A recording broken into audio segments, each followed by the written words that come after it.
I was her first grandson. First, I'd like to thank everyone who put this together and some other stuff. But I'd like to thank Tanya. Tanya organized all this stuff. I'd like to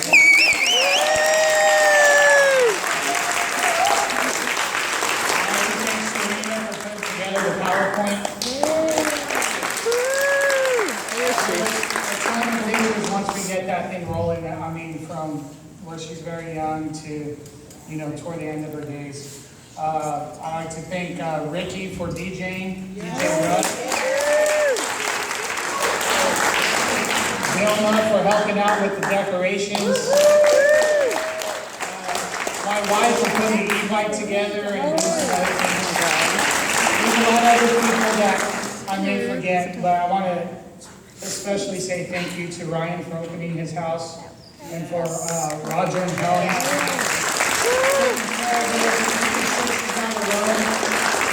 We got to visit and say our goodbyes, and like my mom says, she died with dignity, and that's how our family does it. You don't die alone. So I really appreciate you guys. Remember that. Remember that. That's good. I'm going to read part of her obituary, which we wrote and kind of go from there. I'm sorry, it might be a little lengthy. Alicia was born in Managua, Nicaragua, to Susana Amador Bravo and Ricardo Bravo on June 28, 1934. She married Roger Salvador Gordillo on September 29th, 1951 in San Francisco. She became a U.S. citizen and was actively involved into local politics, such as campaigning for the chief of police and mayor of Santa Clara in the early 1970s. She was instrumental in stopping a livestock slaughterhouse from being built in Santa Clara.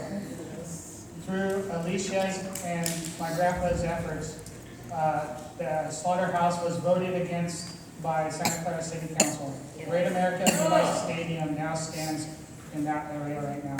She was involved with St. Clair's Church in Santa Clara, where she volunteered her time to help many others. Her love for bingo was a favorite pastime, which she often shared with friends and family. Alicia held many titles, such as seamstress, cook, political activist, American citizen, wife, mother, grandmother, just to name a few. Alicia survived by her 5 children, Lucy, or Lucila, Elizabeth, Liz, Margie, Vilma, and Roger, brother Joseph, Joey, Uncle Joey. 9 grandchildren, 18 great-grandchildren, and 2 great-great-grandchildren. I just wanted to read that just to give a little basis of kind of what she helped build,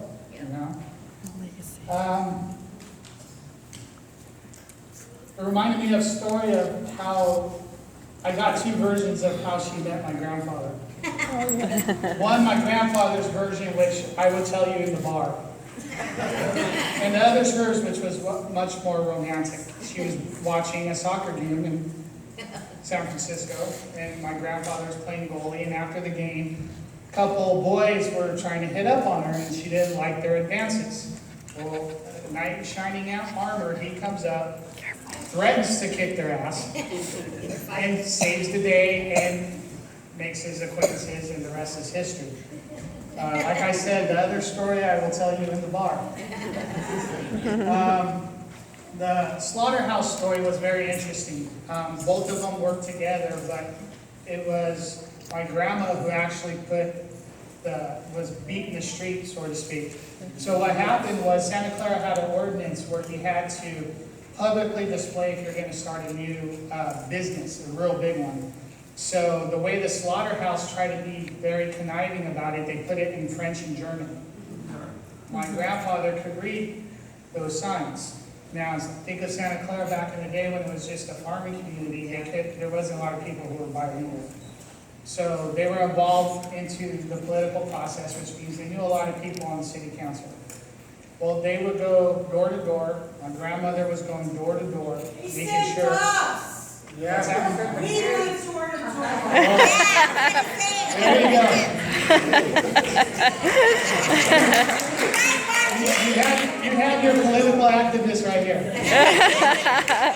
So, it went to a city council vote, which they had no idea they wanted to make a slaughterhouse there.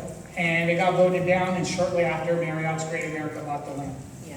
So I thought it was an interesting piece of history. Also, what was interesting I wanted to bring up was bingo. We had, our cousins were all texting each other, and Christina was like, what's this thing about bingo? And I'm like, oh my gosh, like not just Christina, but all the great-grandkids and stuff don't know about Grandma and bingo. She loved bingo. Yes. And so when you turned 18, she would take you to bingo. She'd pay for your bingo. Now what's crazy about this is you're 18, you're young, you're spunky, you got 4 bingo cards in front of you. This is easy. She has 12 in front of her. And at 4, it's hard to keep up. So she's doing her bingo cards, and then she would look across the table and mark the ones you missed. And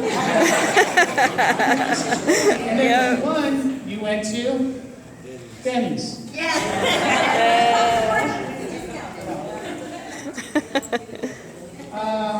So, with her kids, her relationship with her kids, I love my aunts and my uncle, and I'm very close to them. And they all had their own relationship with my grandmother. And sometimes it was a little rocky. But they're still here. They're honoring her. And the one thing I will say is, being a parent is hard. For those who are parents, you don't come with an instruction book. It's not easy. And it can be challenging. But the one thing I will say is, however she was as a parent, she was a perfect grandmother.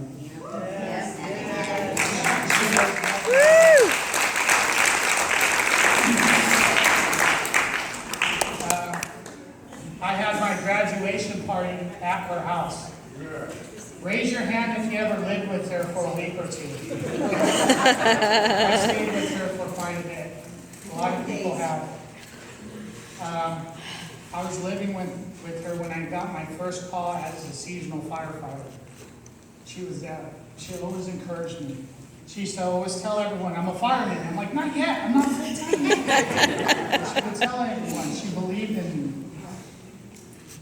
She was the first person to pin my first badge when I became permanent.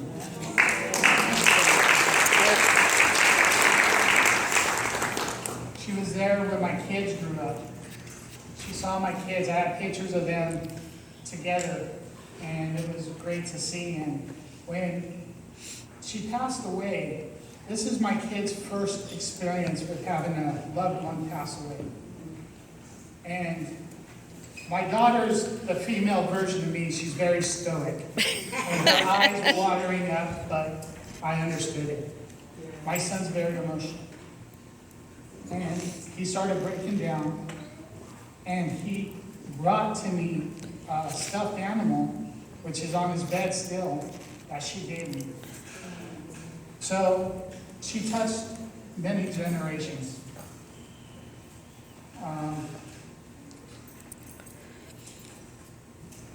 It was the things she left behind, and I'm sure some of the other grandkids are going to bring this up about the food and there's a lot of things which she did to show her love. But I will say she left a legacy of love. She healed relationships with how she treated grandkids. Yes. And the faith was a huge thing. My faith is largely based off what she was.